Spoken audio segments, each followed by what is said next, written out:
Con la independencia, ¿qué pasaría con un boicot? Dicen que con la independencia, Cataluña sería mucho más pobre porque perdería el 9, el 16 e incluso el 19% del PIB como consecuencia de un boicot de España a los productos catalanes. Pero estas cifras son palabrería sin fundamento. Son para asustar. Analicemos por qué. Hoy en día el PIB de Cataluña está repartido de la siguiente forma. El mercado interior representa el 40% y las exportaciones el 60%.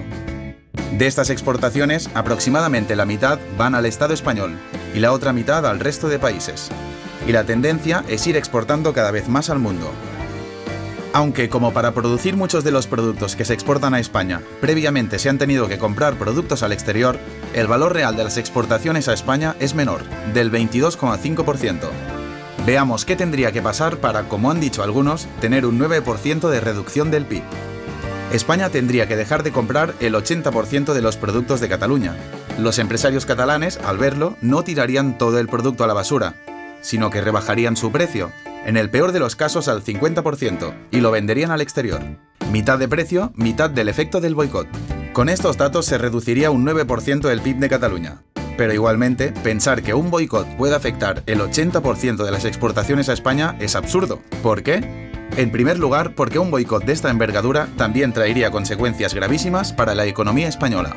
En segundo lugar, porque el 40% de las exportaciones a España son de multinacionales localizadas en Cataluña, del automóvil, alimentación, petroquímicas. Y para los consumidores finales es difícil distinguir si provienen de Cataluña, de España o de cualquier otro lugar del mundo. Y en tercer lugar, porque solo un tercio del resto de exportaciones son de bienes de consumo. Es decir, los productos que se encuentran en las tiendas y donde es más fácil hacer boicot. Los otros 2/3 son de bienes de capital o intermedios, como por ejemplo la harina que una empresa utilizará para hacer pan. Para este tipo de bienes comprados por empresas no es tan fácil encontrar un buen sustituto a buen precio. Sabiendo esto, ha llegado el momento de plantear el peor de los boicots posibles. El boicot que se hizo al cava hizo caer un 6,5% las ventas. Pues imaginad que España hace un boicot 7 veces mayor, del 50%, y no solo del cava, sino de todos los bienes de consumo. Y también hace un boicot del 20% de los bienes intermedios. Imaginad un boicot brutal y sin precedentes. Pero recordemos que todo lo que no comprase España no lo tiraríamos, sino que lo venderíamos al mundo a un precio rebajado, en el peor de los casos, a la mitad.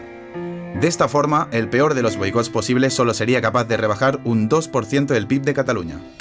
Aunque la independencia saldría económicamente rentable, porque Cataluña ganaría un 8% del PIB gracias a la recaudación de sus propios impuestos, como os hemos explicado en uno de los vídeos anteriores. Así pues, un boicot no es un problema para convertir Cataluña en nuestro propio Estado.